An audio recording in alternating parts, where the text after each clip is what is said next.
بسم اللہ الرحمن الرحیم۔ السلام علیکم ورحمۃ اللہ وبرکاتہ۔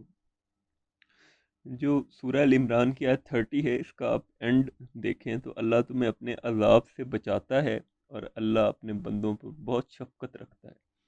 اس کا مطلب یہ ہے کہ اللہ تعالیٰ چونکہ اپنے بندوں پر بڑا مہربان ہے اور قیامت کے دن ان کو برے نتائج سے بچانا چاہتا ہے، اس لیے وہ اپنے آپ سے ان کو بار بار ہوشیار کر رہا ہے کہ وہ اس کی ڈھیل سے کسی غلط فہمی میں مبتلا نہ ہوں۔ انہیں معلوم ہونا چاہیے کہ جب وہ پکڑے گا تو اس کی پکڑ بڑی سخت ہوگی اور اس سے نکلنا کسی کے لیے ممکن نہ رہے گا۔ اور جو اگلی آیات ہے 31، یہ بڑی امپورٹنٹ ہے۔ یہ ہمارے عام طور پہ مساجد میں اور خطبوں میں بھی بیان کی جاتی ہے کہ اے پیغمبر، لوگوں سے کہہ دو کہ اگر تم اللہ سے محبت رکھتے ہو تو میری اتباع کرو، اللہ تم سے محبت کرے گا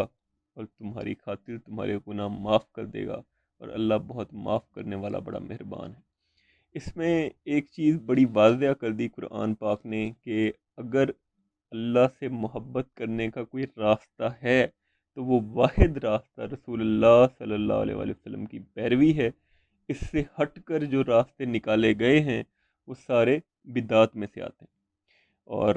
دوسری جو امپورٹنٹ بات وہ یہ کہ اگر کوئی خدا کی محبوبیت حاصل کرنا چاہتا ہے اور کوئی چاہتا ہے کہ خدا اس کو محبوب رکھے،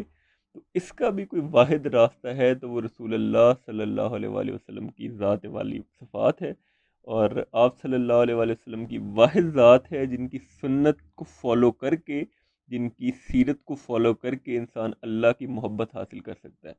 اور جو انسان سنت سے منحرف ہو اور وہ اس ظام میں مبتلا ہو کہ وہ خدا کا محبوب ہے یا دوسرے اس کو خدا کا محبوب سمجھے، تو یہ بالکل غلط خبط ہے جس میں وہ مبتلا ہے۔ تو یہ ہے جو قرآن نے کچھ چیزیں واضح کر دی ہیں۔ ہمارے آج کے دور کی اگر میں اس کو تھوڑا ریلیٹ کروں تو آپ دیکھیں کہ آج کے دور میں بہت سارے لوگ جو ہیں وہ بہت سارے بزرگوں کو وہ ویلیو دے دیتے ہیں جو کئی دفعہ وہ نبی پاک صلی اللہ علیہ وسلم اور انبیاء سے بھی زیادہ ویلیو نعوذ باللہ دے دیتے ہیں۔ تو ایک بات جو واضح رکھنی چاہیے وہ یہ ہے کہ عقیدت اگر کسی ذات کے لیے ہے اس دنیا میں تو وہ صرف نبی پاک صلی اللہ علیہ وآلہ وسلم کی ذات ہے، اور عبادت اگر کسی ذات کی ہو سکتی ہے تو وہ صرف اللہ رب العزت کی ذات ہے جس کی ہم عبادت کر سکتے ہیں۔ ان کے علاوہ باقی جتنے بھی ہمارے بزرگ ہیں، جتنے بھی ہمارے وہ ہیں عالم ہیں، سب کی ہم حد درجے عزت کریں گے، حد درجے عزت کریں گے، لیکن عقیدت اگر کسی سے رکھیں گے تو وہ نبی پاک صلی اللہ علیہ وسلم کی ذات ہوگی۔ اور ہم اگر کسی کو آخر میں مطلب کوئی فائنل کسی کو اتھارٹی مانیں گے پیروی کرنے میں تو وہ نبی پاک صلی اللہ علیہ وسلم کی ذات ہوگی۔ اور ہمارے عام طور پہ آپ کو اندازہ ہے کہ بہت سارے لوگ تو یہ بھی بیان کرتے ہیں کہ آپ اللہ تک ڈائریکٹ نہیں پہنچ سکتے، تو اس لیے کوئی اپنے بزرگ اپنا لو یا ان کا ساتھ لے لو، ان کی بیعت کر لو۔ تو یہ جو بھی یہ بات کرتے ہیں ان کو بتائیں کہ کائنڈلی ہمیں خدا کے لیے ہمیں قرآن کی تعلیم دیں، اور قرآن یہ اس آیات میں بالکل واضح ہے کہ ہمیں اگر کسی کی اتباع کرنی چاہیے تو وہ واحد ذات جو ہے وہ رسول اللہ صلی اللہ علیہ وسلم کی ذات ہے۔ اور اس کا اب آج کے دور میں بتاؤں تو بڑا آسان حل ہے کہ ہمارے پاس بہت سی سیرت کی کتابیں ہیں جو مستند روایات پہ مبنی ہیں۔ وہ کتابیں اگر ہم پڑھیں تو ہم نبی پاک صلی اللہ علیہ وسلم کی زندگی کے وہ سب پہلو جان سکتے ہیں جس کو ہم فالو کر کے اللہ کی قربت حاصل کر سکتے ہیں۔ اور آپ اس پہ تھوڑا سا وقت لگائیں، نبی پاک صلی اللہ علیہ وسلم کی جو سیرت پہ لکھی گئی جو مستند کتابیں ہیں ان کو جمع کریں، ان کو پڑھیں اور دیکھیں گے نبی پاک صلی اللہ علیہ وسلم کے کیا معاملات تھے۔ آپ